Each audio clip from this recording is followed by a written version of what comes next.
Hey, Nick here. I was asked to do a video by David. He commented on one of my YouTube channels, one of my YouTube videos, about doing a video on installing the brake booster and master cylinder. Now, I don't have a car here that has the master cylinder and booster out of it, so I'm going to have to show you with this one where it's already installed. But I'll do the best that I can to try to explain it. That's the best that I can do.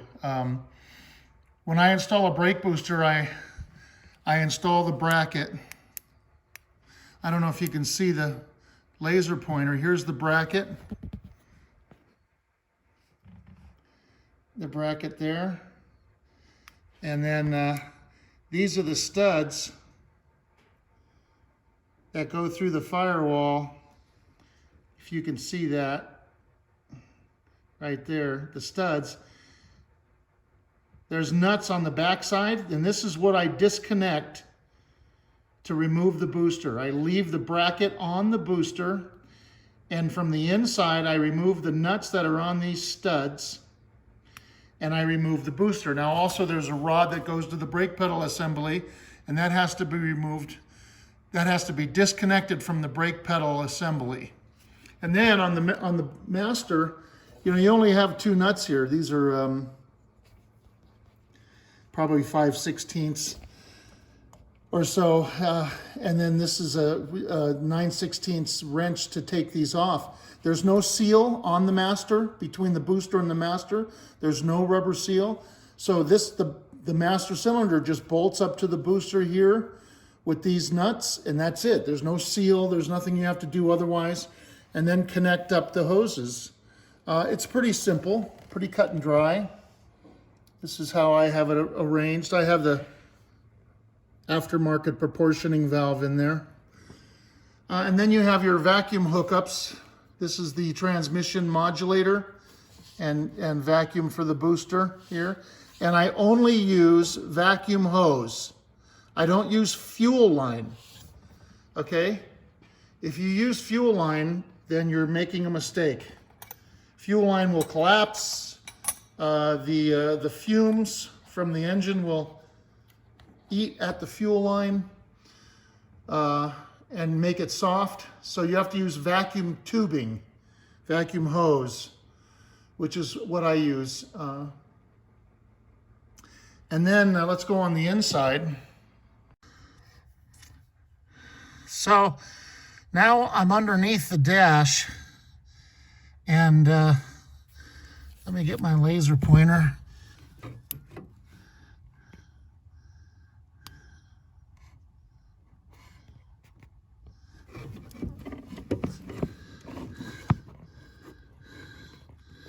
Right behind this,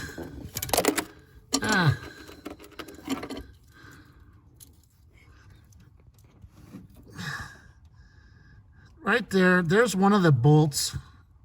One of the nuts right there. That's one of the nuts holding the booster on, and there's another one above it. So that's on the driver's side, the passenger side, sorry. So there's that one and one directly above it. And they're a castle nut. Now, I may have used a different nut. Originally, they're a castle nut. And then when you go over here, you can see them. Everything's in the way.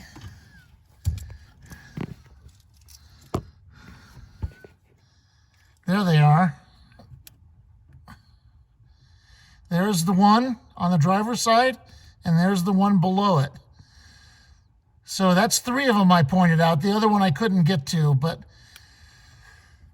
those kind of straddle the steering column above the steering column, so you really can't miss them. And I use a swivel 9/16 socket with a long extension to get to those. And then he had asked about the brake pedal, the switch on the brake pedal, which is over here.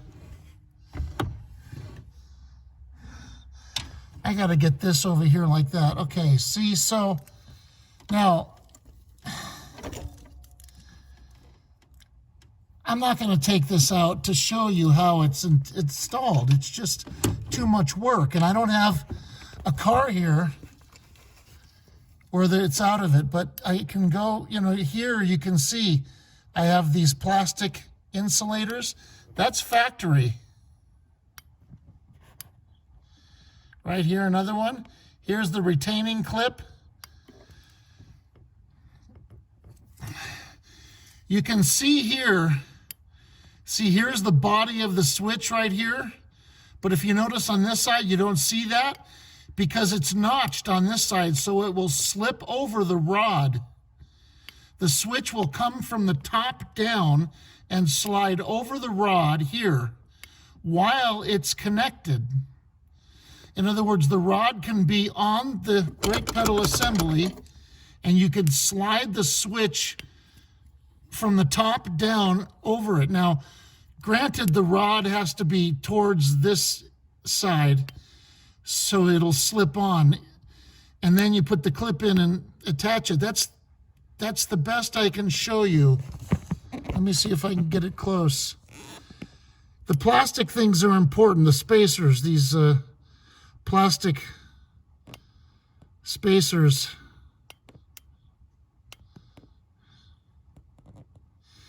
And you can see how it's notched here, the metal of the switch, so it'll slide over.